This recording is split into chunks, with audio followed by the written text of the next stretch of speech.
Ito yung napin ni tita mo, pakita ko lang oh. Ayun, dito yung langka yung napin niya. Sa Cadiz? Oo, yan sa Cadiz. Alam naman niya yan eh. May langka din doon. Ito yun ma'am, kaya nagtataka ako, natay-antay ako dito. Dito yung napin niya ma'am. Kasi yung 4549, meron yan dyan eh. Meron din? Oo. Pareho lang. Oo, kaya ang tagal ko dyan. Tapos sabi niya, tama daw yung pin niya, kaya tagtagal. Pero alam ko talaga, likod doon sa Seymour dito kasi taga dito lang ako eh. Anyway ma'am, okay lang. Valentine's Day naman ngayon. Opo. Kasaran ka na kami. Ay, thank you.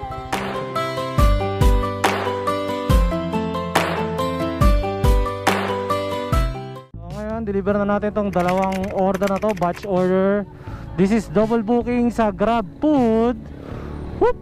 Kayo po yun ma'am? Jorlyn 7 eh. Ma'am, 6:39 lang po. Ayun, buti na lang.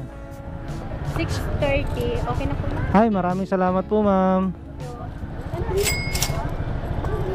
Alright, 6:40, 6:39. Meron tayong tip na piso sa blessing. Pasalamatan natin. So ito pala yung barangay hall ng ng bagong barangay hall ng barangay 178. Ayun siya. Mukhang mali yata aking dinaanan kasi bumalik ako. Hindi ako nagkakamali. O tama lang. Tama lang kasi yung pili oh. Marinig ko simbing. Yun, so dito tayo. Parang delikado ko sa aso na yan ah. Parang ano siya, parang parang meron siya rabies. Alright guys, we're done na i-deliver yung first order natin. So goods kasi nakaabang na si customer, nakita nyo naman. Tapos naka-ready na yung pambayad niya. And yun, hindi na tayo nagsukli. So very smooth yung pag-deliver natin. 5 star sa akin yung mga customer na ganun, no? Naka-ready na talaga sila. Hindi sila kagaya ng customer na yung kailangan mo pang tawagan na ganito ganyan. Bagkus yung customer na nagbo-booking, inaabangan talaga yung item nila. Yun, so ganun dapat tayo ha guys. Yun, kung wala naman tayong ginagawa. Alright, so ngayon ito naman yung pangalawang drop natin sa Grab Food. Yung kaibahan ng double book ngayon sa akin sa Grab Food, kasi magkalapit lang siya guys. So actually dalawang kanto lang ata, tatlo ang pagitan. So dito na tayo sa drop off dito sa may Nangka. Hop. Wala, isa lang ka area ka marindi. Kuya, pa-call po nito. Ang pangalan niya yun. So dito na ako. So tatawagan daw natin yung number. I-notify lang natin yung customer na nandito na tayo. Hop. Dito na ako. Saan po kayo?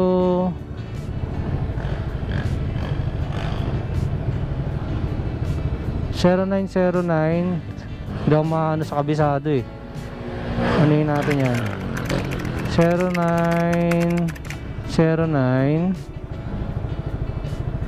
550 3557 3557. Ayun.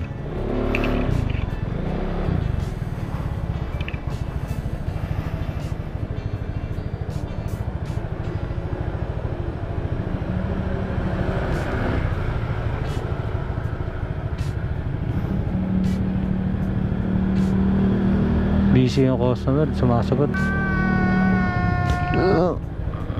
So nandito na tayo sa pangalawang drop off. Wala pa ring response si customer. Ako po, hindi nag-response.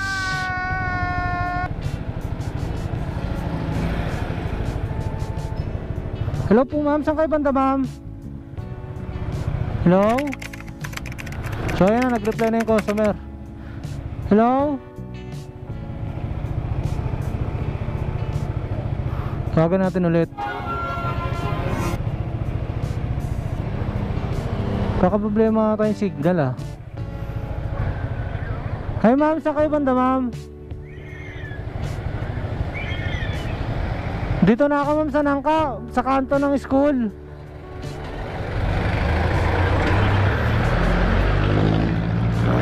Hello? Saan kayo, ma'am?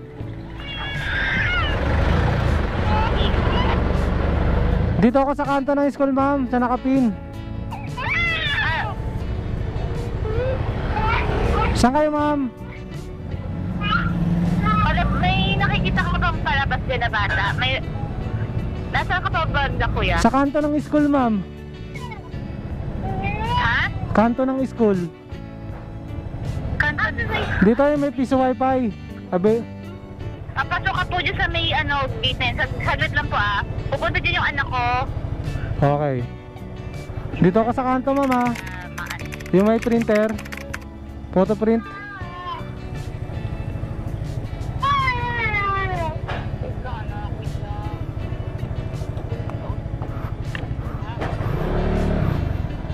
Dito na tayo sa kanto. Dito ako sa kanto, ma'am, yung may may Xerox. Di ba lang ka kayo, ma'am? Hello po. So guys, isa sa mga challenge dito sa pag-drop off yung mga customer na hindi sakto yung pin. Street. Ang problema, hindi sakto yung pin niya. Kaya hindi natin siya nakikita. 4461. Pero nag-reply naman yung customer.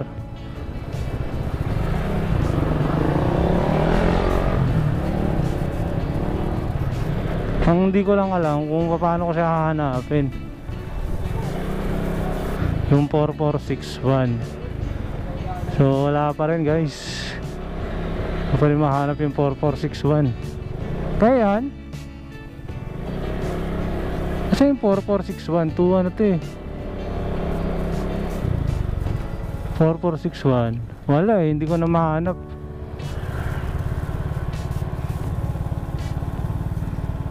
Tawag ko yung customer.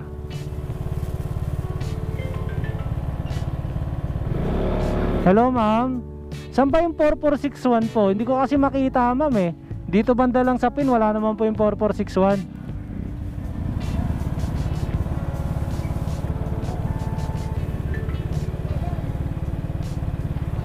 Hello, ma'am.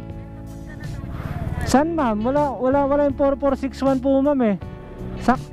Sakto ba yung pin mo, ma'am? Po? Okay po, ma'am. Kasi kanina pa ako doon, ma'am, wala pong lumalabas. Baka mali yung pin. Kasi hindi ko makita yung 4461 eh.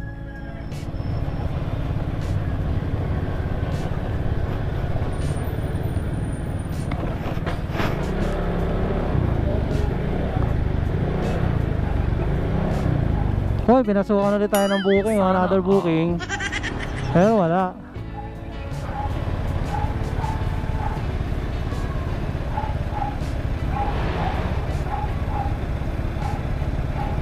Okay po, dito ako sa pin, ma'am. Hindi ko makakita yung 4461.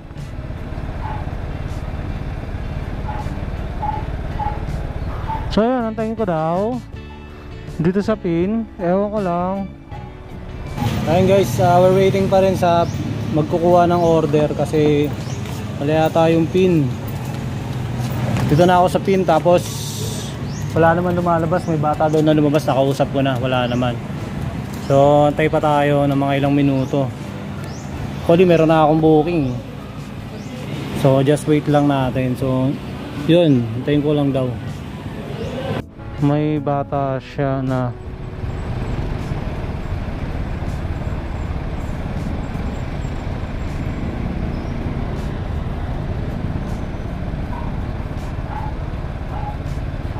ano po ba landmark?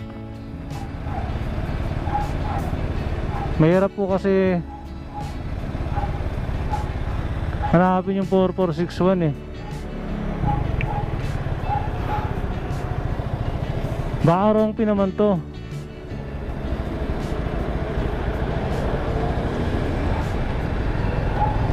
Local 51 yun.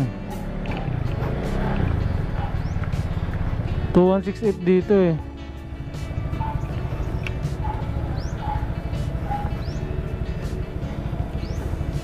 Kanina pa po kasi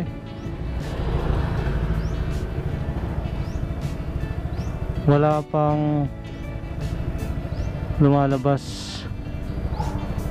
Tagal ng customer. Ay, wrong pin pala to. Sa Save More pala to. Dito sa naka pin. Eh may booking na ako sa Andes. Ano ba gagawin ko rito? Will you please repeat it? San Vicente Perel, Langkay Street.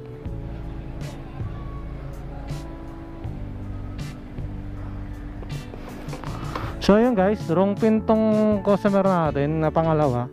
Dito sa Langkay Street. Tapos yung pin niya dun sa likod ng Save More. Yung langka lang dun.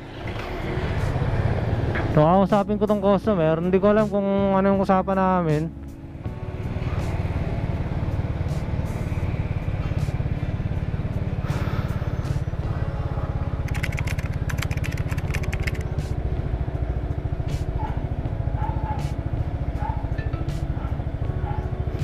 Malayo ma'am. Malayo po ma'am yung pin nyo. Yung pin nyo.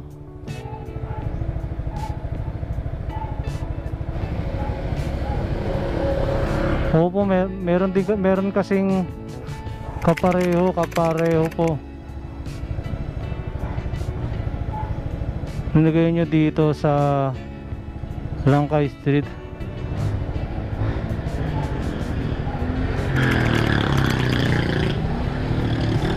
Paano ba?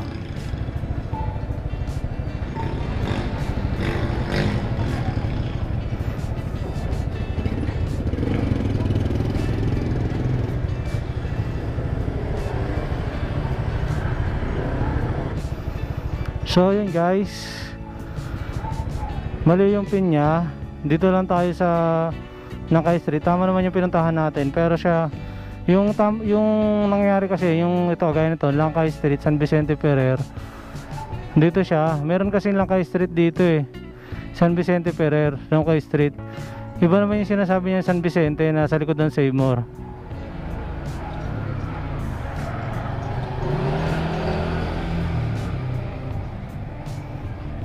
Yung sa likod ng Save More po yan ma'am, malayo po dito po.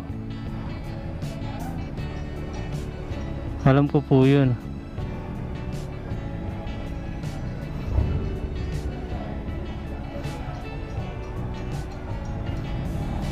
So ayun guys, hindi ko alam kung anong oras ko matideliver to. May booking na ako eh.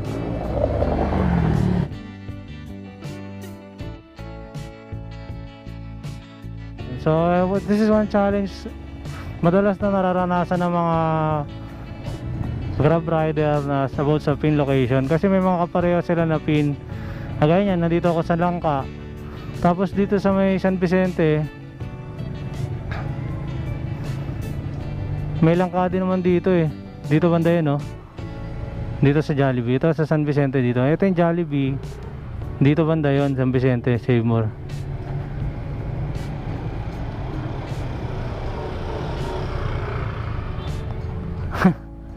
Langka po ma'am.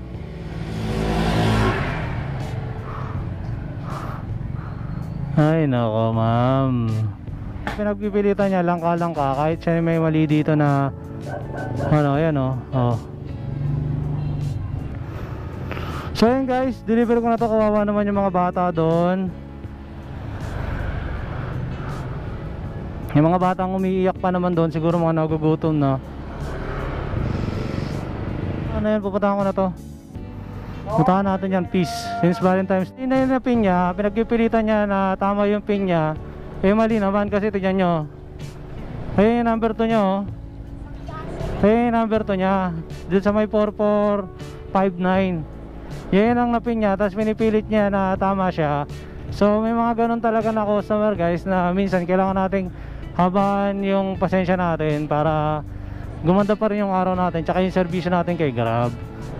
Ayun, so since mag-Valentine's Day, spread love night, not hate ha. So pupuntahan na natin tong ano, yung mali na napin na to. Actually, pag ganito, yung mga customer nag-add talaga. Pero since ano naman, magba-Valentine's Day naman, okay lang na hindi siya mag-add. Kasi, ayun, di ba? Total, pinagpipilitan naman niya.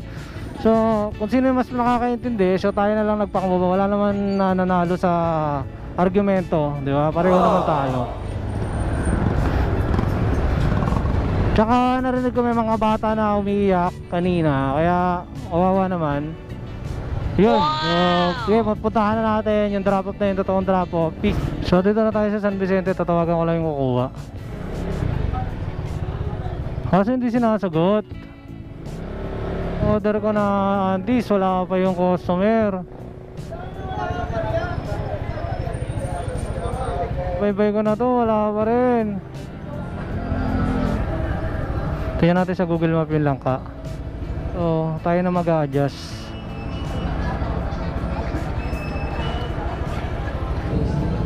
Hindi napipin yung langka. Langka, nasa kay langka. Doon banda sa ano eh, doon niya pinin eh. Sige ma'am, pupunta na ako dyan ma'am. Inano ko na lang po talaga. Pinuntahan ko na lang, dito na po. Dito na ako sa San Vicente ma'am, sa dulo na ako ma'am, hinanap ko yung langka.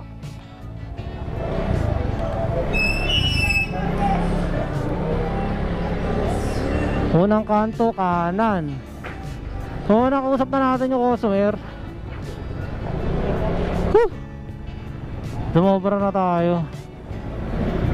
Langka! Boss, ang langka boss? Langka Street? Langka? Ah, yan, yan. Hindi, kanan ka yan. Kakakanan? Kaliwa ka. Hindi, dito lang San Vicente eh. Dalikod ng Seymour.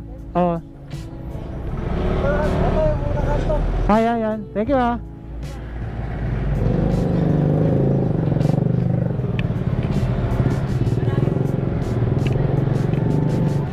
Mahirap ng ganito guys.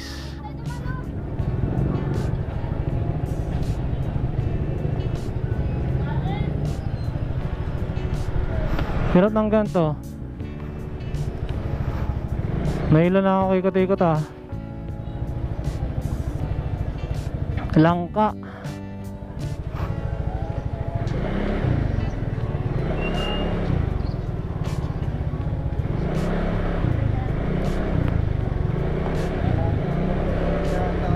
Ito ba yung langka? Kawayan to eh. Doon pa sa taas yun eh.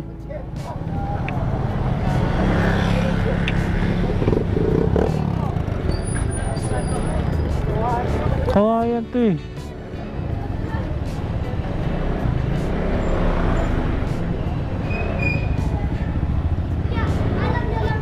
Oh, saan yan? Saan yan? Oo. Malayo pa yun? Malayo pa? Saan? Dito? Ah, mali kasi yung pin niya. Sino ba nag-book? Mama mo ba yun? Kita ko po yung nag-pin. Tapos hindi pa niya matanggap na mali yung pin niya. Hindi lang ka. Malayo pa? Ayun, nakita na natin si kuya. Buti na lang. Nakita ko kayo. Oo. Nakita ko kayo ya. Malayo pa? Dito lang yung pang-sabi. Ito pa. Ah, ito. Sige. Mama! Ay, dito pala yun. Naka.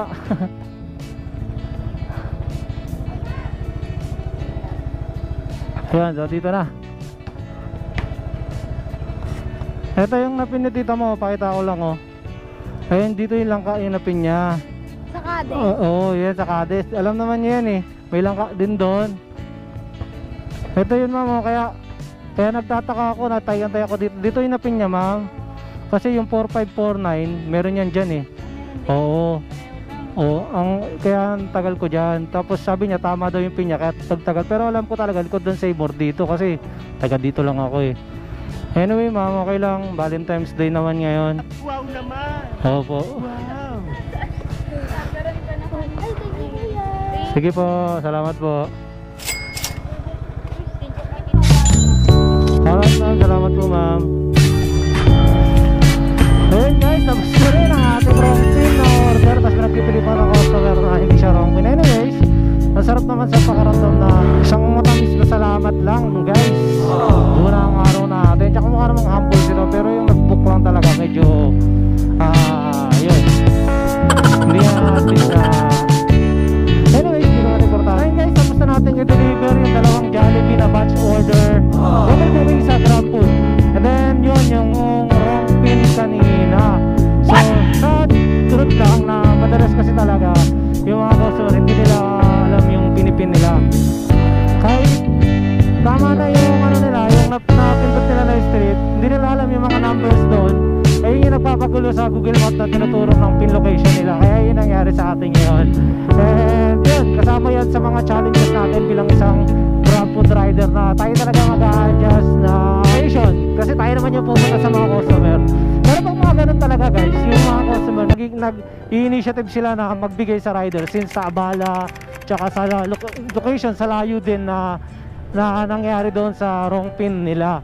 Yun, pero okay lang sa atin since nakita naman natin yung matamis na salamat nila tsaka yung kasiyahan nila, may mga batang umiiyak na nakita ko. So yun, nakakataba ng puso. And then this is month of love. This is Valentine's Day, 2 days remaining na lang. Alright, so I think hanggang dito na lang yung video natin about sa wrong pin na customer sa batch order Jollibee Kiko. Kung meron kayong mga tanong, ideas, content, addition, please comment below. Okay, so maraming salamat para sa mga solid na suporta natin sa ating YouTube channel. Sa mga hindi pa nakasubscribe, please do subscribe. Okay, maraming salamat. Bye bye, peace.